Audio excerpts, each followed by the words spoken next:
الرحمن الرحیم۔ اللہ کے نام سے شروع جو بڑا مہربان نہایت رحم والا ہے۔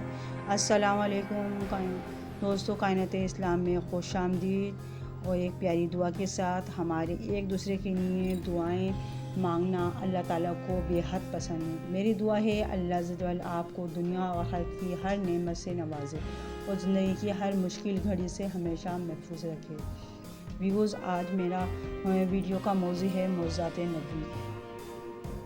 حضرت محمد صلی اللہ علیہ وسلم کے جو معجزات تھے وہ اس کے بارے میں یہ تفصیل سے یہ ویڈیو میں نے بنائی ہے، اور اگر آپ کو یہ ویڈیو اچھی لگے تو اس میرے چینل کو سبسکرائب ضرور کریے گا۔ چلے شروع کرتی ہوں۔ حضرت محمد صلی اللہ علیہ وسلم کے معجزات نبی صلی اللہ علیہ وسلم، خاتم النبیین محمد صلی اللہ علیہ وسلم کی ذات اقدس جامعۃ المعجزات ہے۔ پہلے انبیاء علیہ السلام کو جو معجزے عطا کیے گئے وہ سب آپ صلی اللہ علیہ وسلم کے وجود مبارک میں جمع ہوئے، یہاں تک کہ آپ صلی اللہ علیہ وسلم کا بال بال معجزہ قرار پایا۔ آپ صلی اللہ علیہ وسلم کے معجزات میں سے کئی جمادات، نباتات اور حیوانات سے متعلق ہیں۔ کنکریاں آپ صلی اللہ علیہ وسلم کے ہاتھ میں تسبیح کرتی، شجرہ و حجر آپ علیہ السلام پر سلام بھیجتے اور سجدہ کرتے، ہر نیا آپ علیہ السلام کو ضامن تسلیم کرتی، اونٹ آپ صلی اللہ علیہ وسلم سے فسانہ غم بیان کرتے۔ حدیث و سیرت مبارکہ کی کتب میں ایسے منفرد خوش نصیب درختوں کا ذکر بھی ملتا ہے جنہوں نے آپ صلی اللہ علیہ وسلم کی تعظیم و تکریم کی اور مقام نبوت کو پہچانا۔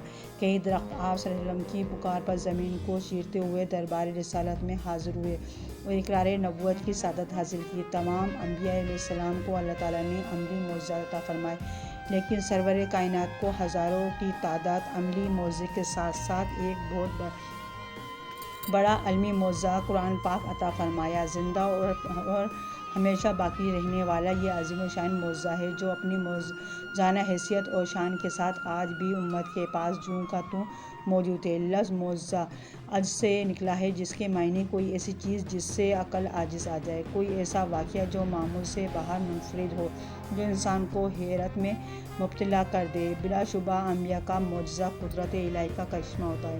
ایک دفعہ مکے کی ویران گھاٹی میں نبی اکرم صلی اللہ علیہ وسلم کا رکانہ بن عبد الیزید، جو کہ قریش کا ایک بہت طاقتور پہلوان تھا اور قریش میں اس سے بڑا کوئی پہلوان نہ تھا، سے سامنا ہو گیا۔ آپ صلی اللہ علیہ وسلم نے اسے اسلام کی دعوت دی۔ اس نے مطالبہ کیا کہ اگر مجھے کشتی میں ہرا دیں تو میں اسلام قبول کر لوں گا۔ آپ صلی اللہ علیہ وسلم نے اسے ایک دفعہ نہیں بلکہ 2 دفعہ کشتی میں پچھاڑ دیا۔ اس نے نبی اکرم صلی اللہ علیہ وسلم سے کہا، یہ بڑی حیرت کی بات ہے کہ آپ نے مجھے پچھاڑ دیا۔ نبی اکرم صلی اللہ علیہ وسلم نے فرمایا، میں تمہارے سامنے اس سے بھی عجیب و غریب چیز پیش کروں گا، مگر شرط یہ ہے کہ تم اللہ سے ڈرو، اپنی روش بدلو اور میری پیروی اختیار کرو۔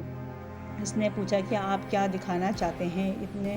نبی اکرم صلی اللہ علیہ وسلم نے فرمایا کہ میں اس درخت کو اپنے پاس بلاؤں گا۔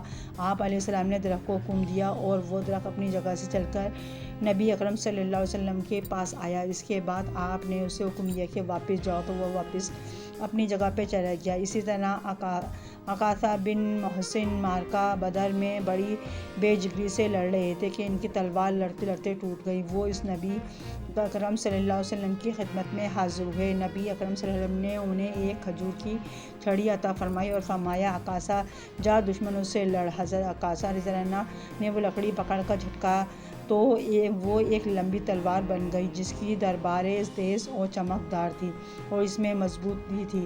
حضرت عکاشہ نے یہ تلوار بدر کے میدان میں خوب استعمال کی۔ اس تلوار کا نام العون تھا۔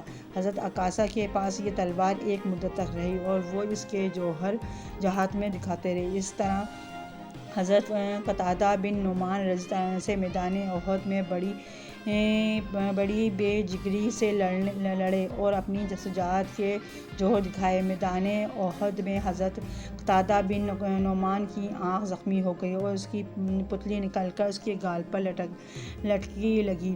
حضرت قتادہ بیان کرتے ہیں کہ نبی اکرم صلی اللہ علیہ وسلم نے اپنے دست مبارک سے وہ پتلی واپس آنکھ میں رکھ دی تو وہ آنکھ بالکل ٹھیک ہو گئی۔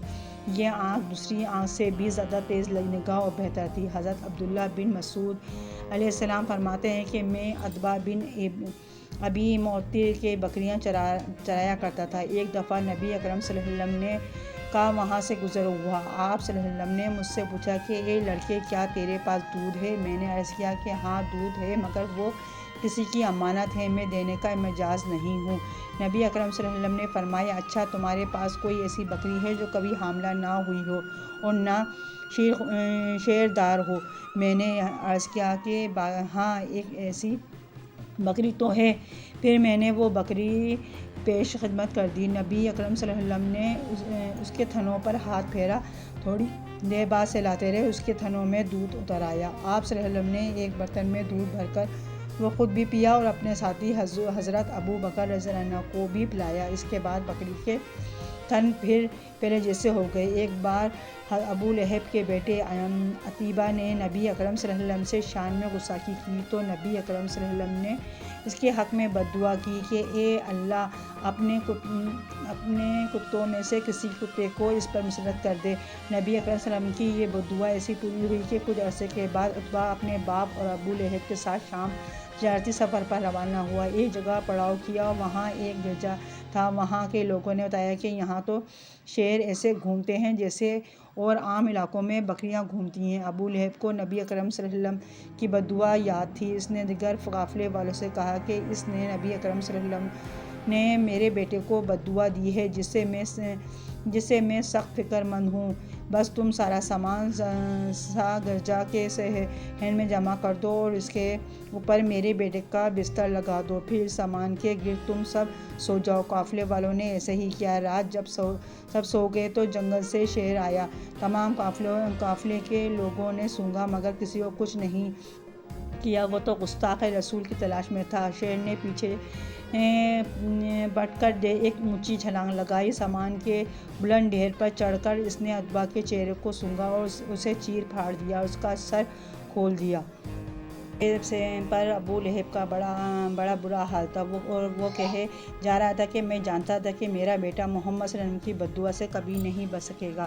فتح خیبر کے بعد جب نبی اکرم صلی اللہ علیہ وسلم کے کچھ اطمینان سے بیٹھے تو ایک یہودیہ زینب بن حارث نے نبی اکرم صلی اللہ علیہ وسلم کے قتل کی ناپاک سازش کی اور ایک بکری کا گوشت زیر آلود کر کے نبی اکرم صلی اللہ علیہ وسلم کی خدمت میں ہدیہ کیا۔ اس عورت نے گوشت بیچنے سے پہلے معلوم کیا تو نبی اکرم صلی اللہ علیہ وسلم کو کون سے حصے کا گوشت زیادہ مرغوب ہے۔ بتایا گیا کہ دستی کا گوشت زیادہ مرغوب ہے تو اس نے دستی کو بہت زیادہ مسموم کیا اور اس کے بعد وہ گوشت اچھی طرح سے بھون کر نبی اکرم صلی اللہ علیہ وسلم کی خدمت میں ہدیہ کر دیا۔ آپ صلی اللہ علیہ وسلم نے دستی کا گوشت اٹھایا، ایک نوالا منہ میں تو لیا مگر اسے نگلا نہیں بلکہ اسے واپس لگا دیا اور فرمایا کہ اس بکری کی ہڈی مجھے خبر دے رہی ہے کہ اسے زہر آلود کیا گیا ہے۔ اس عورت کو بلایا گیا، اس نے اقرار کیا کہ اس نے ایسا ہی کیا تھا۔ جب اس سے پوچھا گیا کہ اس نے ایسا کیوں کیا تھا تو اس نے جواب دیا کہ آپ صلی اللہ علیہ وسلم نے میری قوم کے ساتھ جو معاملہ کیا وہ آپ کے سامنے ہے۔ میرا ارادہ تھا کہ آپ کو اگر آپ عام بادشاہوں کی طرح ہوں گے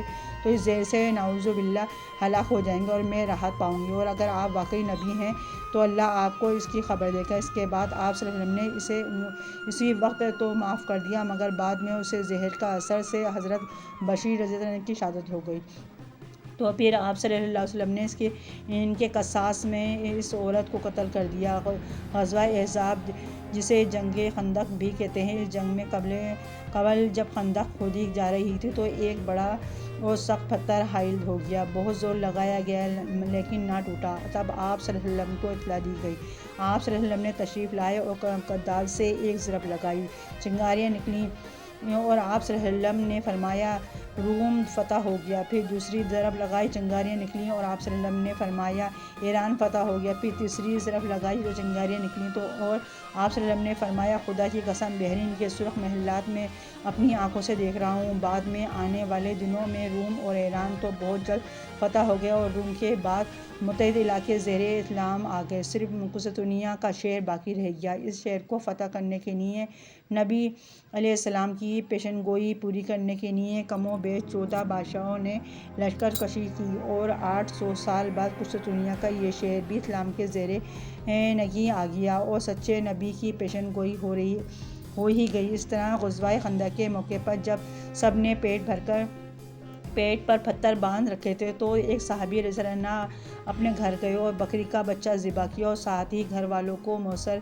آٹے سے روٹیاں پکانے کا کہہ کر آپ صلی اللہ علیہ وسلم کے پاس حاضر ہوئے اور کان مبارک میں عرض کی کہ 7-8 افراد کا کھانا تیار ہے، تشریف لے آئے۔ آپ صلی اللہ علیہ وسلم نے 60-70 افراد کے ساتھ پہنچ گئے۔ اس صحابی کے چہرے پر پریشانی کے آثار بندہ دیکھ کر آپ صلی اللہ علیہ وسلم نے ارشاد فرمایا، تالا ہٹائے بغیر سالن نکالے رہو اور اوپر سے رومال ہٹائے بغیر روٹیاں نکالے رہو۔ اس طرح اس 7-8 افراد کے کھانے کو 60-70 افراد نے سیر ہو کر تناول کیا اور مہمانوں کے چلے جانے پر پہلے جتنا کھانا پھر بھی باقی دھرا تھا۔ خاتم النبیین صلی اللہ علیہ وسلم کے بے شمار معجزات ہیں، تمام معجزات کو ان سطحوں پر بیان کرنا ممکن نہیں۔